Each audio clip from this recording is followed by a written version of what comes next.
Mic check 1 2. What to do? Welcome back to the Mic Check Podcast live stream. This is T Word, the People's Champ. Here to talk to y'all a little bit about sports, man. It's been a minute since we've been on the live stream. I believe it was almost 2 months. July 30th was the last time we did a live stream. So yeah, been a little while. So I figured I'd check in and see what's good with y'all. We're trying to make the transition. I mentioned it before that we were going to be making the move to shift from not as much boxing content. Boxing has slowed down, and then you had NFL season and the NBA season starting, and then of course you even got the World Series basically underway at this point. So we've been trying to transition into a more diverse audience by giving you more diverse content on a regular basis. We've always done football and a little bit of basketball, but it's been a lot of boxing. So we're just gonna work on trying to give y'all more diverse content overall, and hopefully, you all are happy and comfortable, with what we're bringing to the channel, because the goal is to make sure that we engage you all and bring out things that you like. And I'm a big football fan. I know that there's a lot of football fans out there. I did football exclusively years ago on a podcast and on the radio show, and I mean, it was a pretty big following. A lot of it was kind of sort of Saints fans or whatever, but you get the picture. There was a following there. So I know that the folks out there, we just got to figure out a way to bring everybody over here to this new platform. Obviously, I told you guys Q is a basketball specialist. So he's going to lean into that as the season goes on. And the only thing that I really wanted to talk about was Dame changing teams, because I felt like that's good for him. And I think it gives him his best chance so far to actually win the ring. I don't know that any of those Portland teams ever really had a chance, but this Bucks team does. He just got to come in, play his position, acclimate to the team, and he'll be real good.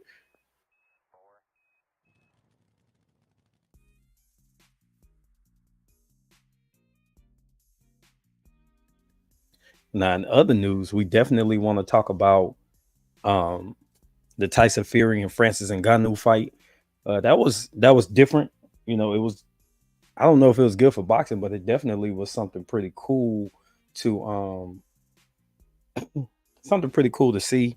I watched the whole fight. I didn't like the delayed production that went along with it. The way that you had all this pageantry and hoopla for a make believe fight. I mean, it counts on their professional records. So Tyson gets to add like a sketchy win. I thought that some of the judging was a little, funky, but whatever.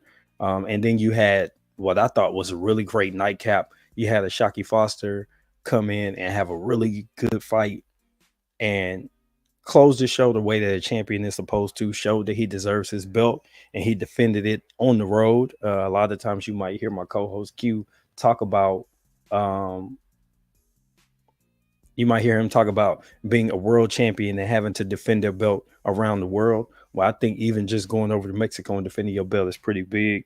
So shout out to Shaqy Foster. Um, what else happened this weekend? Oh, in boxing, Amanda Serrano, 12 3-minute rounds. I saw a graphic that she reposted or posted, and it showed Canelo Alvarez versus Jermell Charlo. I don't know if this is the best comparison because Canelo's not a volume puncher, but he put out like 700 something punches in 12 3-minute rounds, and she did over 1100 punches in 12 3-minute rounds. So she just wanted to show, hey, we could get there, because a lot of people were saying it wasn't enough action, but I don't think they realize how long 3 minutes is. And you have to be economic with your energy in a situation like that. And I thought she did a good job of that. And her opponent put out almost 850 punches. Um, she wasn't super accurate, but she was active enough. She had more punches on the losing end of a fight than Canelo had in a winning effort. So when you just like think about these things, it's kind of like, okay, maybe women can do it. I know that they said there were some studies that said something about women once they got past 2 minutes taking punches, it was more dangerous or whatever, but then that proved to be a lie. So from a physical standpoint, I don't see a reason why you would do it. I think it's harder to market long fights with women because they do throw down when it's just 2 minutes. They got to get in there and get right to the business, and you see a little bit more exciting stuff to rock 'em sock 'em and less boxing. And that's what a lot of people pay to see. So if you're trying to bring eyes over to a sport, that's something that's probably really important, is having exciting women's fights. When you think about like women's sports like soccer, there's a lot of action, so it's exciting. You can't really take the action out of soccer. Even when you think about those women's flag leagues, football leagues where they play in just the pads and bikinis, there's something besides the visual of what they look like going on. They're moving, they're playing real football. The WNBA, I think sometimes the pace of the game is what keeps people away. There's nothing to make them more up tempo. So that game kind of slows down. And just like NBA games, sometimes it's hard to watch. So, mm, all of that to say, shout out to Amanda Serrano and her opponent, Danila, I believe it was Gonzalez. No, Ramos, Danila Ramos. So, shout out to her. Um, what else been going on? College football. Wondering when Coach Prime and crew are gonna get back in the win column, because it's been a little rough the last couple of weeks. They let one slip, and then after letting one slip, then they backdoored that with a loss on the road to UCLA. Something I would expect as a road team. They're even less productive offensively than uh, as a home team. And that's going to bite a young team in the ass on a regular basis. So that's kind of what it is. So also watching football games right now, I got the Saints and Colts on for obvious reasons. Saints fan, so checking them out. So far, Saints are not looking good. It's 10-7 favoring the Colts, and defensively, the Saints are not where they should be, because the Colts are being really productive, and I know they got a really good run back in Jonathan Taylor, and then they bring in Zach Moss, who happens to be on my fantasy football team, sitting on the bench today. Um, those guys are pretty good, a pretty good 1-2 punch, and their offensive line really pushes the pile. And it showed in a couple instances where their running backs would just turn their legs, get a good push from the line, and get first downs to keep the chains moving. Um, the Saints offensively have not been in that position, and a lot to do with the attitude of the quarterback. I mean, it's no other way to put it. Derek Carr, he the more and more I see how this is going, the more and more I feel like he's not it. Now, what I can say is that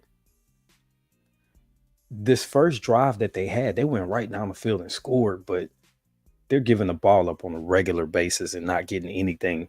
And you can't be a winning team when you're not getting the most. You're not answering field goals or field goals, touchdowns or touchdowns, or field goals or touchdowns.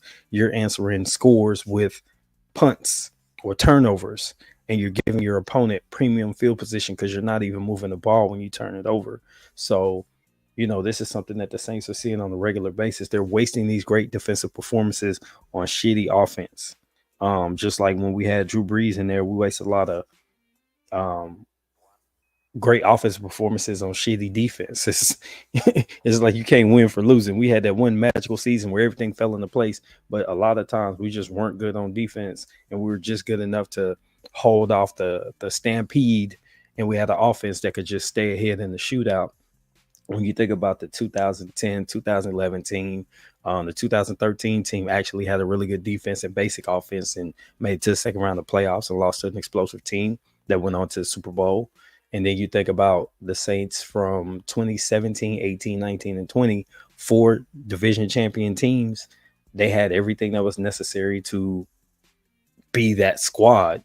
Um, and it paid off on a regular basis. But right now it's just not there. And I can't just blame the coaches. The personnel don't seem to be fully engaged or bought into the concept that they can be a winning team, and it's showing up.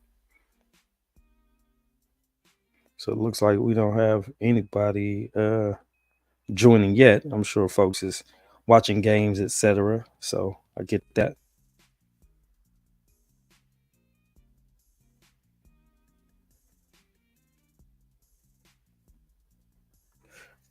But I don't know. Let me see. Where do I want to start though? I don't know which thing I want to talk about first. Because I'm halfway watching the game, so I don't want to give, halfway commentary. Um It'd be a lot easier if somebody else is actually watching the game here with me, so we could talk about that collectively. But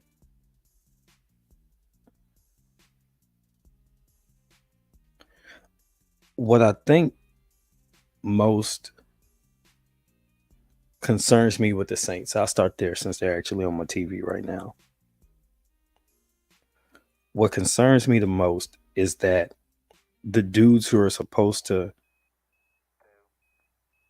lead the team might start to check out if the main guy who's supposed to lead the team doesn't buy in. And I'm talking about Derek Carr. He's got to get everybody to think that he's the man. He's got to get everybody to say, hey, we have a dude who can lead us through a brick wall, and then go out there and do some stuff that's gonna make everybody feel like, okay, when the chips are down, we know we got that dude. We know we got four. And I hate to compare it, but let's just talk about league wide. I don't want to just get stuck on Drew Brees. So when you think of like stud QBs or just QBs that could get it done, hell, you could even think about like a Kirk Cousins. He's not great, but Kirk Cousins can get it done. So when you think about somebody like him, or you think about an Aaron Rodgers, or you think about um, Tom Brady at some point, hell, sometimes even Baker Mayfield, you think like, hey, if that dude get a chance to touch the ball, he's gonna do something. He's gonna get us points. So if we can get a stop and get him the ball, something good is gonna happen. Obviously, Patrick Mahomes is that dude right now, but you just don't feel that about Derek Carr. You feel like, hey, something might happen, something might not happen.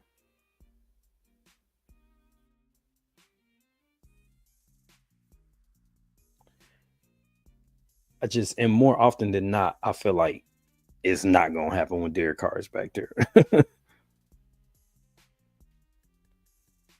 Like, I don't know, man. Sometimes when I see him in the pocket, he looks like he gets locked on reads, and it feels like I didn't see these things when he was in Las Vegas or when he was with the Raiders. Um, I didn't see him get stuck on the reads. I didn't see him just lock in on the player and then just throw it there. Like he don't even think about nothing else. If he throwing no Olave, he know that when the ball is snapped, he know that when the ball is snapped.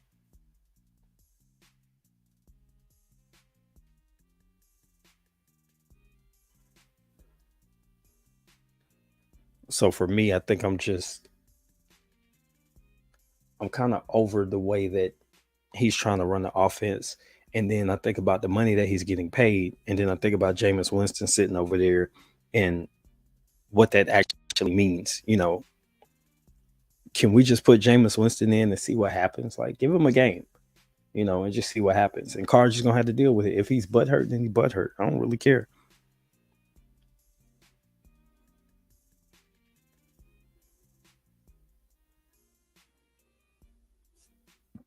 I don't know. So as of right now, Saints are on offense, and it's a drive where Carr he's pre-recording his reads. He already know where he's going with the ball.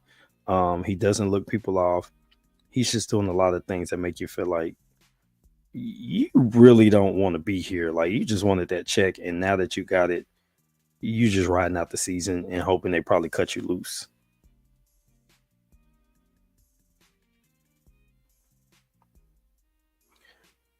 But it could be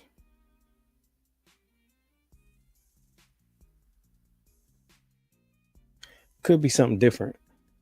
Um,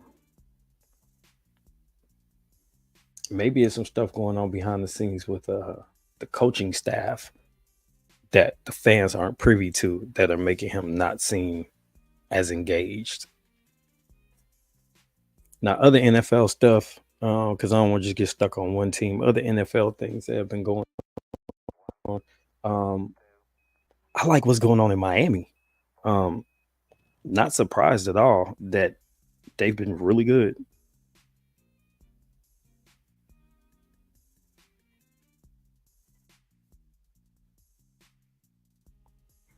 Like I think being able to be explosive is something that can encourage your defense. Like if your defense feels like you have an explosive offense, they're gonna start getting there, right? And it's like, okay. they're gonna go down there and get points right quick. So we just got to get them a small window. Same thing I was saying, on the Saints side of things. If you have a defense that's going to get your opportunities, they're going to be more emboldened when they know that the offense is going to go put up points too. And Miami has that. A surprise for me is that Buffalo is not as good as I expected. For a minute, I really thought Buffalo was going to be like, okay, tough to beat. A whole lot is the best way I can explain it. I just expected more from Buffalo, but they're kind of mid. And with the talent that they have, it's just like how how are y'all not just dominant? And maybe, their little stretch run where they were kind of like the dominant team in the East, even with the Patriots sitting right there, maybe that's over. Maybe their window with that roster is done. And now you're looking at just being an okay team that's uh on the verge of being quality. Maybe that's what Buffalo's at. I definitely like what Baltimore has. When you got a player like Lamar, you can't squander that. And they got great defenses and all that stuff. So Baltimore is one of those we're gonna be around for a minute type of teams. And I think even when Lamar has to change his game, they're gonna be good. I think Pittsburgh is gonna make a comeback. Cleveland is tough, but it feels like sometimes that organization is snake bitten and they don't always do the best with what they have. Excuse me, I had to get a little sip. But I think I like the fact that there's been some parity in the NFL, that you're seeing some new teams rise as the cream of the crop. Obviously, Kansas City's there. There's always going to be one team that once they get that foundation built, it's you're not going to see them go away from what's good for them. And the Chiefs have figured out the secret sauce to being competitive year after year. Andy Reid did it in Philly. He stayed competitive for several years. He's been doing it in Kansas City. So unless he retires, I don't see that changing. And he made a good transition and got his franchise quarterback to extend that time. Unlike Belichick, who kind of got his QB early and then had like a little, that legacy, not little, that significant legacy. I think on the flip side, Andy Reid kind of got his guy a little bit later in the process in Kansas City, and now he's just taking off from there. So I know Philly's kicking themselves in the butt, even though they've been back to the Super Bowl a couple times without him. He's got wins in that time frame, and I believe he went to what, 3 out of the last 4. So that tells you that whatever he put in place, it works, and it's a high level thing. So shout out to Kansas City. Denver, that's one thing. That's one thing I talk about. I don't know what's happening with them, honestly. Sean Payton over there, and I thought that he would come in and really, yeah, yeah, no doubt, Jay. Hey, peace and blessings, fam. Happy Sunday. Thanks for tuning in, man. I'm just talking sports in general. I got a football game on, so I'm watching the Saints and Colts, but also just talking sports in general. I don't want to just get stuck on one team, even though I could talk about the Saints all day. But now I was talking about the teams in the league that I think I like to see the parity that's going on. There's some teams that used to be not that good that are pretty good now. I like that Jacksonville is getting the opportunity to be a good football team. They put the right pieces together. They're not great, but they're good. Houston looks like they're about to shake back. Um, I like that. We're not talking about Seattle all the time. I don't care for the 49ers, but hey, to the Niners fans out there, we'll see y'all at some point. We don't get back at y'all, but um I do like the AFC East being mixed up, like Miami being the best team in the division. I like that. I like seeing Baltimore. Obviously, I like to see Lamar shining. And just overall, I like what the NFL has going on. I don't like the rules that don't really work for the defensive players too much, but I definitely like um the way that there's some new faces heading to the playoffs and stuff. Um Obviously we're gonna get into some boxing in a little minute too. I was just trying to give some people a chance to jump on and just talk about something that I felt comfortable throwing out there, which is football right now. College football, we're gonna talk about that. Probably talk a little bit about Deion Sanders and what he got going on.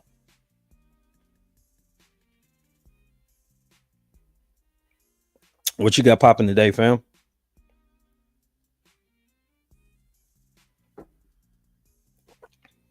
Checking any of these games? Oh yeah, Jaguars putting together a good squad. Seattle doing okay without Russell. Be honest, I'm happy they gave Geno a shot. Yeah, um, they're not the same threat that they used to be, and I think that's more so because the defense isn't there, um, like it used to be. You know, that Legion of Boom. When you're a quarterback and you got the Legion of Boom, it makes you a little bit more bold because you know they're gonna get you the ball back. They're gonna create opportunities for you, and I think Geno really got to go get it out the mud up there. But they've become more balanced because of that. They can't rely on the defense all the time. So yeah, that's pretty cool for them. I'm kind of like a Seattle killed the Saints' dreams a couple times. Yeah, Seattle killed the Saints' dreams a couple times, so I kind of hate them still, but they're not like an old school rival for us, so it's hard to hate them too much. And then you know when you got a broad quarterback, I kind of give a shout out to them. So happy for Geno. Yeah, I was checking some of those other scores, and it's it's pretty cool the way that some of these teams have put things together. Yeah, yeah. When you got a defense that's gonna give you extra opportunities, it makes a world of difference. Like if I just think back to like the year that my team won the Super Bowl, our defense led the league in turnovers. But we was 25th overall. So we gave up a bunch of yards, bunch of first downs, but we took the ball away a lot. So we made defensive pay. I think we had like 4 pick sixes that year. So we had a lot of things that went our way. So when you got a defense that gets you extra opportunities as a quarterback, it make you take more chances because you like, well, they're gonna get the ball back anyway. So or they're gonna get three and outs on a regular basis. So that makes a big difference. Especially at the NFL level where possessions are limited. What I think you get if you're lucky, what, four per half? So you get 8 possessions per game. You got really get points unless your team is getting extra opportunities and you're taking away opportunities from the other side. That's why it's way more onside kicks at the NFL level.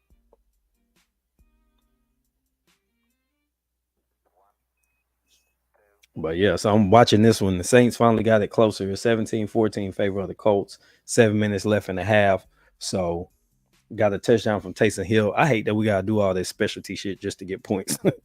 Like that kind of aggravates me because I feel like we got a whole quarterback making $150 million and we could barely get touchdowns.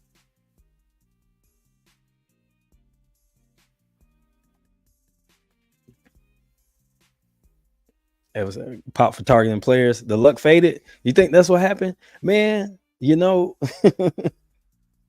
we had this thing like the year that we won the Super Bowl, we faced like 5 rookie quarterbacks. And ever since then, anytime we face a rookie quarterback, they eat us alive. Like the last rookie quarterback not to have a good game against us was Bryce Young, and he's just not good. But it's kind of like the luck did fade after we got in trouble. But we made it to the playoffs and won our division 4 years in a row. So it's kind of like we just can't get over the hump and we got comfortable just being the best in our division and never stayed hungry for that Super Bowl. We just didn't have enough players on that level. So, but it is what it is. I'm gonna be a fan forever. So it's kind of like those Cowboys fans that we was just talking, you know, them Cowboys we were just talking about. Even when we're not good, I'm still saying Super Bowl every year because that's just how I'm rocking, you know. And I will hope that most fans of teams are like that. Be a diehard forever, even when they suck. So let me see. Um, What'd you say there? Let's see. Derek Carr was my team QB. He doesn't know how to win in the locker room. Yeah, gonna have to look for a new one soon. Trust me. Man, look, I'm so sick of Derek Carr, bro. Like he ain't it. Uh, I remember seeing like he made some kind of comment that was kind of like borderline, but Drew Brees made some comments that was kind of like borderline at one point too. and they kind of forgave him, but he had cachet with the city. Derek Carr, he already came in on the wrong foot because it seems like he's not trying to listen. He's letting this and that get in his head, and he's blaming everybody else for his mistakes. And when you have a quarterback like that, you're not gonna be able to win your team over. So I agree with you. I just don't know how we're gonna get past this contract that he got. Yeah, man. Have you watched him play? Like, I thought CJ was the guy from the beginning. And then, everybody trying to tell me, like, nah, Bryce that. I'm like, dude, name a quarterback from Alabama that really ball like that with that skill set. You can't look at Tua, you can't look at Jalen because they're different types of QBs. Bryce is not that. So I just don't see guys that come out of Alabama because it's different when you're surrounded by all five stars. You know what I'm saying? You surrounded by the best of the best, the cream of the crop at every position, and you got a defense that's getting you the ball back and stomping teams in the mud and taking their will away. So then you turn around and you're trying to get to the NFL level where you playing with some dudes that barely made a roster. And now you have to carry a team, and the reality is setting in that you're not it. You go back to McElroy and all them quarterbacks, McCarron, all them dudes, they get to the league and they can't do nothing. So I'm not a fan of Alabama QBs. So I'm never sold when they go to the pros. You got to show me. But I think Stroud is the real deal. I really do. So you said Carr was your team QB. So you're a Raiders fan?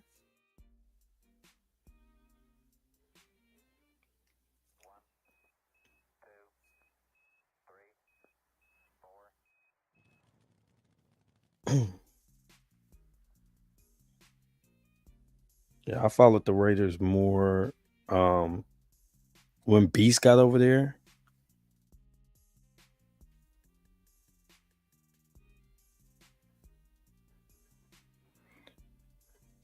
because Beast Mode is just a funny dude. Like, he's entertaining and he's good at football. So I'm on board anytime Beast Mode is around.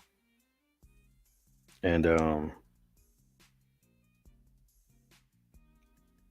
so I watched the Raiders a little bit during that time frame. Um, but back to Houston, I think that it's a good transition um, to CJ after what went on, and for them to take a chance on another basically black quarterback. And I don't know if you know CJ's story. Um, I'm here so I won't get fined for sure. Uh, I don't know if you know CJ's story, but he had kind of a problematic, upbringing situation, and they still took a chance on him to say, "Hey, well, we still think you have what it takes to be that guy for us." And I think it's going to pay off for them. Even if they don't win a bunch of games this year, they're going to be really productive. They're going to be in a lot of games. They're going to sneak and win a couple games people don't expect. And then next year they really going to make some noise because they'll fall far enough down to still have a good draft position next year and reload that roster with some even better players.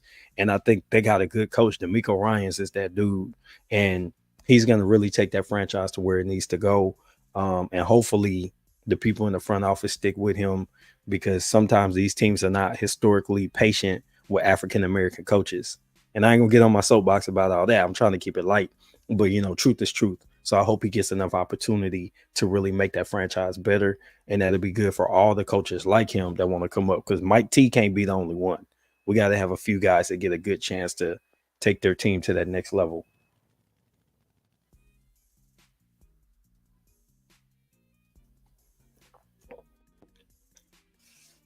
Man, I was just watching Lynch on I rewatched the interview with Shannon Sharp, Marshawn Lynch. He's just funny. He kind of like a clown with it, but he's dead serious, but he a real one.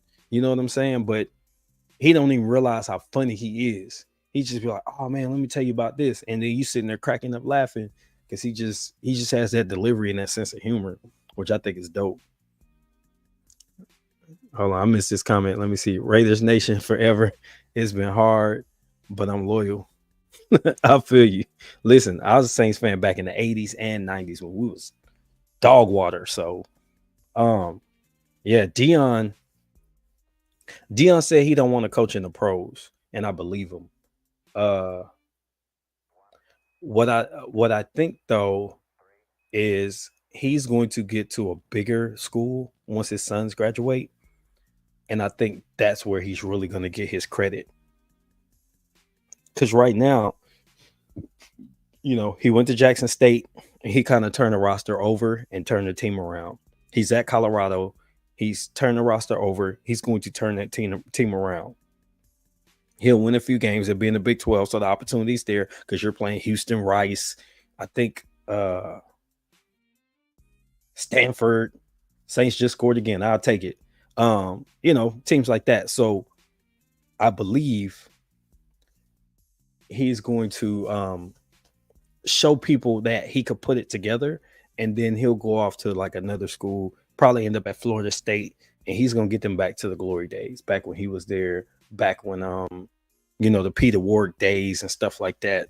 I think he's going to get them there, and that's where he's going to kind of really make his collegiate coaching legacy, and he's going to do it without his sons. And I think that's when people are really going to give him his credit. I mean, you think about it, he's been running this one particular quarterback since this dude was like 6 years old.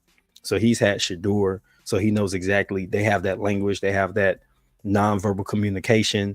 So it's easy to get that guy to do what you want him to do because he understands how much you believe in him. What's going to happen when he has to take a quarterback that he doesn't know that well and get him to the next level? That's really where people are going to give him his credit.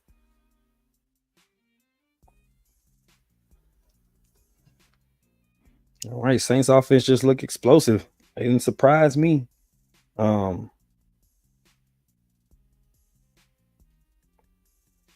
Man, wait till I see Greg. I'm gonna have to chop him down. I'm gonna go jump in his comment section and ask him why he decided to go live same time as me.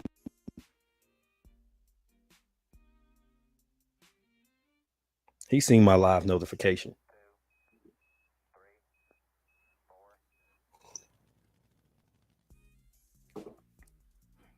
Let me see. Let me reshare this link. We're right at 30 minutes. So yeah, I'm gonna give it a little more time and see who wants to join and chop it up. But if not too much more, probably next 10 minutes, I'm gonna go and shut it down and go on about my day.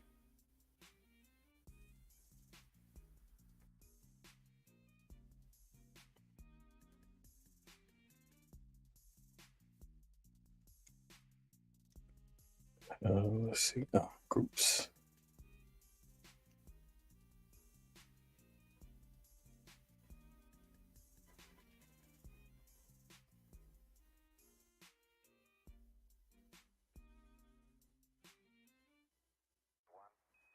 All right, y'all, hold tight. I'm about to share this link out a little bit.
All right, guys, I'm back.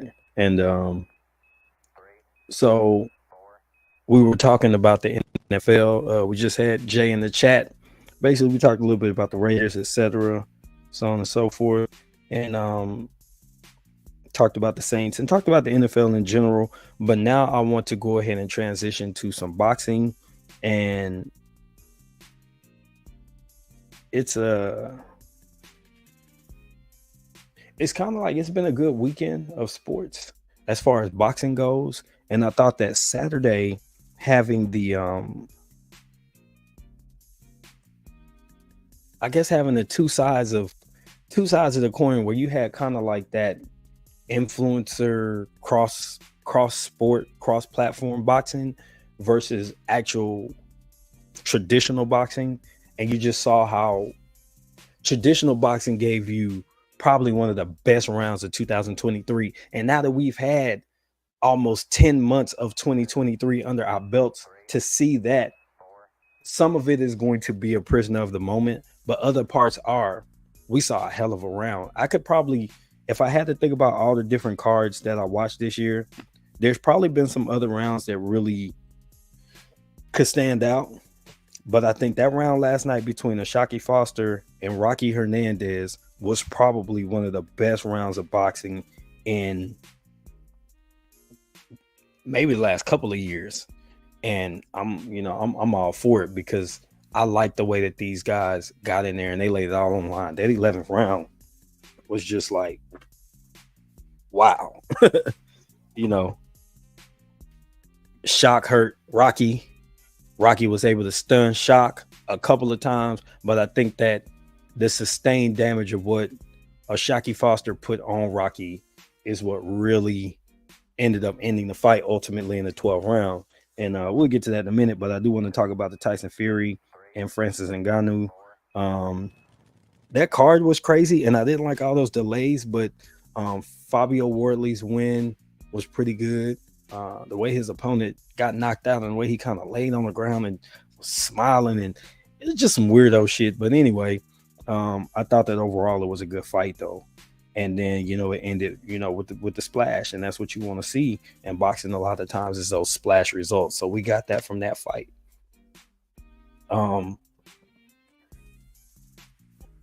Hold on one second.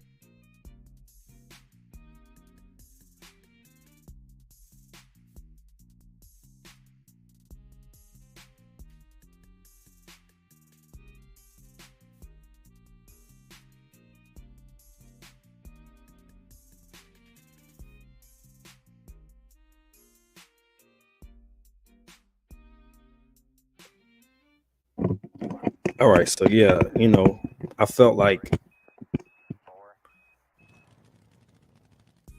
for boxing on Saturday, you had the early card, the big international card. So the zone won for Saturday, no doubt. The zone won, but so let's talk about Francis Ngannou and Tyson Fury. Did this help or did this hurt boxing in some kind of way? Um, it hurt the division, I think, because it shows you that the best heavyweights aren't really fighting. Because when the premier heavyweight has a inexperienced or limited experienced fighter come in, and we can't say inexperienced because this guy's been in a professional, he's been in a big event. He's been the champion of his particular sport. So we can't say completely inexperienced, but we can say um, inexperienced enough for Tyson Fury to have had an easier time with him, and he just didn't. And I thought that Francis dropping him, and the punch didn't seem like the biggest punch, but this guy has the highest hit power on the planet from what's been measured, measured hit power. So even if it looked like a glancing blow, he still put Tyson Fury down. And I thought he might catch him again, but Tyson Fury began to stay away. And his bread and butter, which is feints and jerky movements, Francis wasn't going for it. Um, he just wasn't letting him have that. And it was hard for him to make stuff happen that in other situations,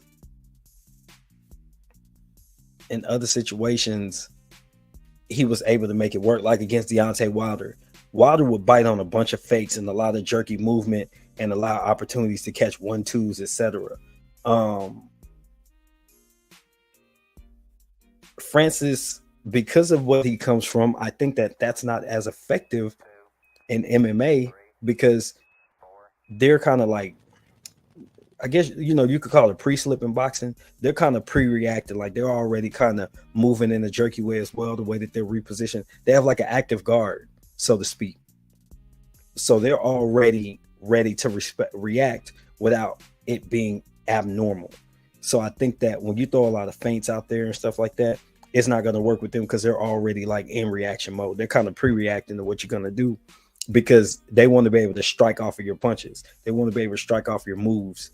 So they're already trained that way. And then the fact that what really blew my mind was Ngannou was able to go orthodox to southpaw, and I thought he looked as comfortable as you could be in his situation, both ways. So I don't even know what his actual boxing stance would be because it looks like he was effective either way. He could lead with the right or left. He could bring the backhand with right or left. So it's just like, wow, this dude is an actual. Some people are just great fighters, and I think that he's a great fighter with an opportunity to be a good boxer, give him more training camp and all that stuff. And this dude was out of the octagon ring, whatever, for 600 days and came in and went 12 rounds or 10 rounds with Tyson Fury. Even the cards was a little funky. I thought it should have been a draw.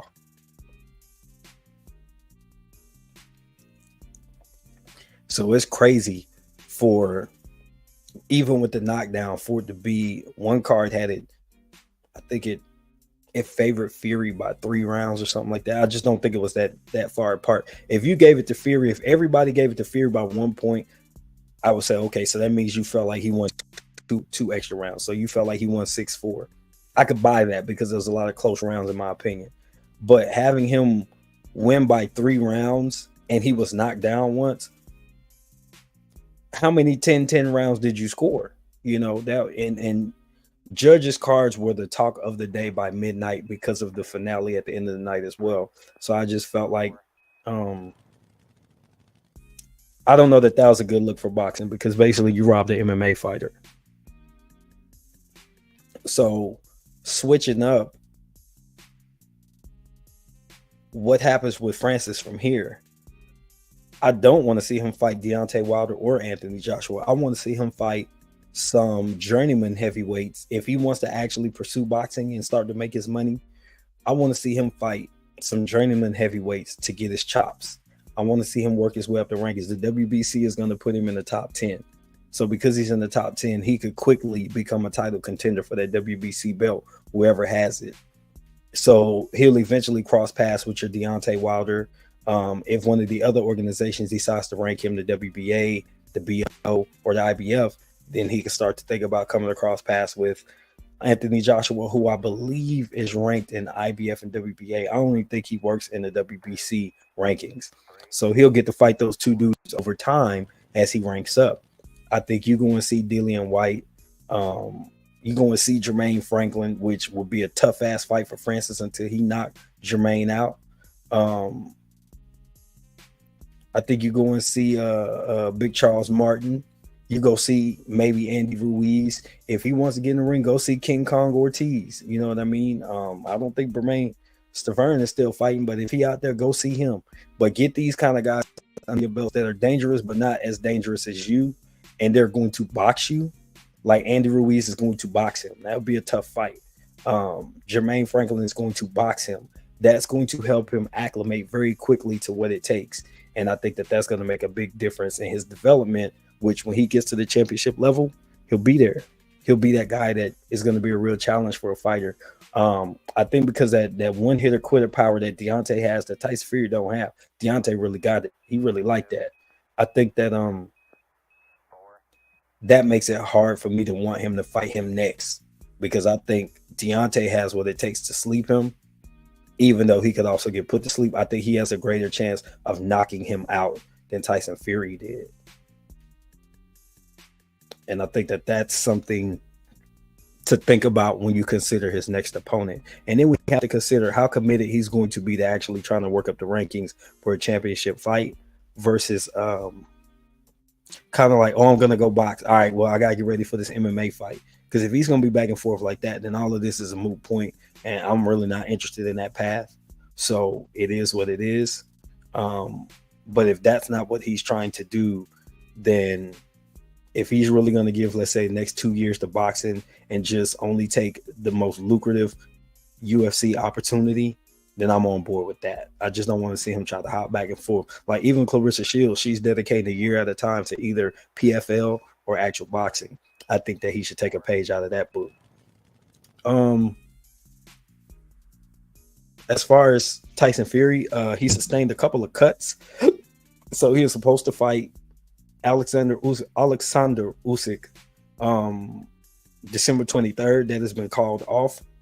So obviously there'll be the time frame suspension, because that's what happens uh, when you have a cut. That's just a medical suspension.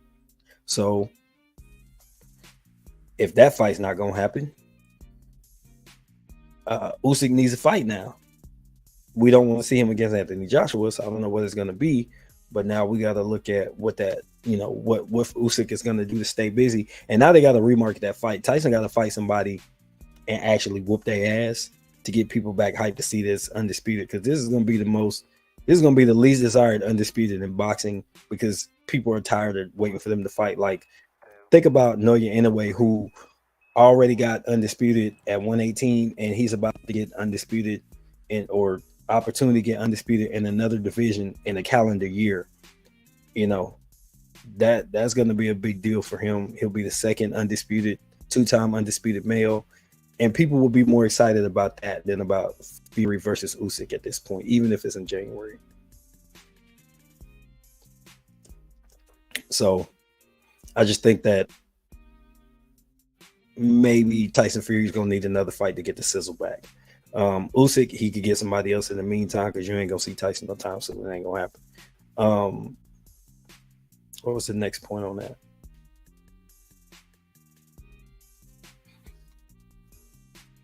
Actually, that's a wrap on that point. That's what I think about that.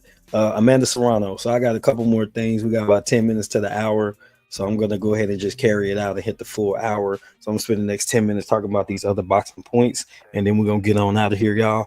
And I'm going to get back to this football game as the Saints approach half, up 21-17, forcing a long 42-yard field goal from the Colts.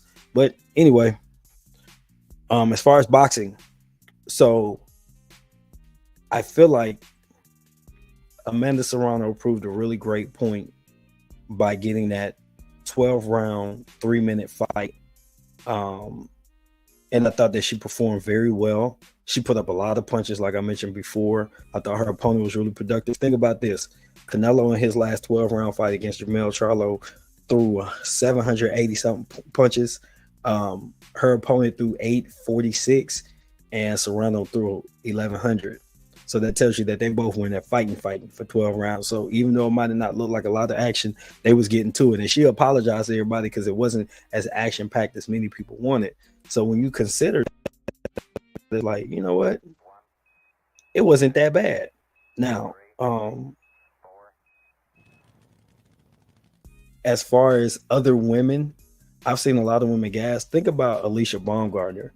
Man, if she had to do 3-minute rounds, I don't know where she would be right now, because stamina seems to be the one thing that she's struggling with, and it's just not there for her. So I don't know that every woman is there. And because, like she mentioned in her fight when she won her undisputed belts, her woman's situation affected her stamina, and you got that with pretty much across the board. I think that could be a problem, because you're going to have to try to schedule fights around that type of thing. You know what I mean? And that's not going to be good for the business of boxing. But overall, I like that Amanda Serrano is a great ambassador for the sport, and I think that she's going to continue to be. All right, so last topic of the day, we're going to go ahead and quickly recap O'Shaquie Foster and Rocky Hernandez. Man, this was rock'em sock'em. Like, early on, I think I gave him 10-10 in the first round. I gave him 10-10. And I think I scored, at one point I had it 4-2 with a 10-10 round. So you could chop that math up how you want to. Like, they were in the 5th round and I had it 4-2. So do the math on that. The simple math. Both fighters got 1 point for the first round. I thought it was even. I saw Rocky Hernandez be more busy. He pushed the pace. He chose the real estate. And I thought he had good effective punching. And I thought O'Shaquie backed up way too much and he labored on the ropes a lot. I thought he put himself at a very strong disadvantage because he didn't put combinations together. He would just get off a shot and then he moved and he was heavy on the lateral movement. He moving left, he moving right, and he was evasive and making Hernandez miss, but he wasn't giving anything back. From a judging standpoint, when you're in a place like Mexico fighting a Mexican, that's going to work against you. And I believe that that's exactly what happened to him. He got in there and his coach started telling him, like, dude, you're losing these rounds and you're going to have to pull it together. And then Hernandez came out. It had to be like 7th round. I thought it started to get closer. Like, they became swing rounds. Then the 8th round, Hernandez came out on his lateral movement shit. And it was like, wait, why are you doing that? Like, you have control of this fight. You can push the pace. But I later found, well, at some point during the fight, I found out Hernandez had never been past 6 rounds. So he expended his gas tank because he was used to getting dudes out of there. He was on like a 5-fight knockout streak or stoppage streak. So he's in there trying to be competitive, gassed himself out. And maybe O'Shaquie was aware of this and he was waiting him out. All of a sudden, 8th round, O'Shaquie takes over. Excuse me, 9th round, he takes over. 10th round, it was kind of like it could have gone either way.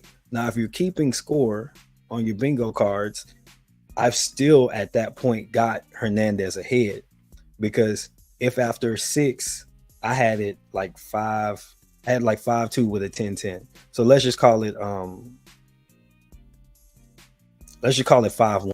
Okay, let's just say that to keep it easy. Going into that round. And then in the 7th, 8th, and 9th, I gave him to O'Shaquie. So now we're at 5-4, right? So now it's very tight. And then you get to the 10th round and you could have swung that to Rocky. So now it's 6-4. And then the last 2, you give it to O'Shaquie. I felt like we would have got a draw anyway. But even if Hernandez had survived after 2 knockdowns, I thought that 11th round, you could have given O'Shaquie like a 10-8. So if you're keeping score, you're kind of keeping up where I'm going. Tell me how this judge got 11 straight rounds in favor of Hernandez. Like, how does that happen? Because how do you give Hernandez the 11th round? How? Like, if you gave him the 10th, okay, it was competitive, but I thought it was a swing round. But you give it to him. But how do you give him 11 straight rounds? Then another judge had it 8-3. Like, how can you find 8 definite rounds for Rocky Hernandez on that night? But O'Shaquie took it out of their hands and he knocked his ass out. And that's what you got to do when you're in foreign territory. You got to go in there and knock the dude out. And, you know, he got 2 knockdowns and the dude was on his way to sleep. I thought if he had a little bit more patience in the 11th, because he pressed the gas and ended up getting clipped, I thought Shock had him then, because right at the 1:06 mark remaining is when Rocky clipped him back, and O'Shaquie just kind of pinned him on the ropes and just started to let his hands go, and he decided to forego defensive responsibility, and that actually put him in a bad situation to get clipped, and then he had to fall back and ends up on the ropes. And then for the last minute of that round, those dudes stayed in the pocket, just rock 'em, sock 'em. So each dude showed that they got a tremendous beard for boxing. And you know, it turned out that when they came out for that 12th round, Hernandez was still kind of shook, and I think it emboldened O'Shaquie to take it. And I think maybe his coaches told him, like, dude, you probably need to go and try to knock this dude out if you can. And he jumped on the gas, and because Hernandez had never recovered, a lot of it probably had to do with stamina, never being in deep water, and then he got drowned. So overall, great fight. 11 round, probably round of the year. I didn't realize O'Shaquie could punch like that, because you really couldn't see it against Ray Vargas. Ray Vargas didn't give him the opportunity to hit him that way. He really didn't engage him in that kind of way. to where he could really just rock him. And Ray obviously has a beard. He ain't got no chin, but he got a beard, I guess, and he was able to withstand what O'Shaquie was throwing, but Hernandez could not. And ultimately, he fell to defeat. But can't take anything away from either one of those warriors. I thought it was a great fight, and I'm looking forward to what O'Shaquie's going to do because he's got another mandatory. He won a vacant belt, so Hernandez was one mandatory. He's got another mandatory, and then he finally go and try and unify. So 130 is not going to have a unified champ probably for another 6 to 8 months. But as long as those guys stay active, I think we're going to get some good unification fights. And maybe by the end of 25, we'll have undisputed in that division and kind of start to clean up these belts, which I think is a good thing. And then hopefully something comes along where they'll start to like liquidate the belts, and maybe some of the organizations will pair up to where you win 2 at a time because they work together and they just keep the sanction and fees split or something. But hey, that's just my idea. I don't know. I'm going to go ahead and close it out. It is halftime of the NFL games, most of them. So I'm going to lock in and watch some games. For those who joined, thank you for tuning in. We appreciate the support. If you haven't subscribed and you're listening on the replay, please do so. So this is the Big T for the Mike Check Podcast. Mike Check 1, 2, what it do? And I'm out. Peace.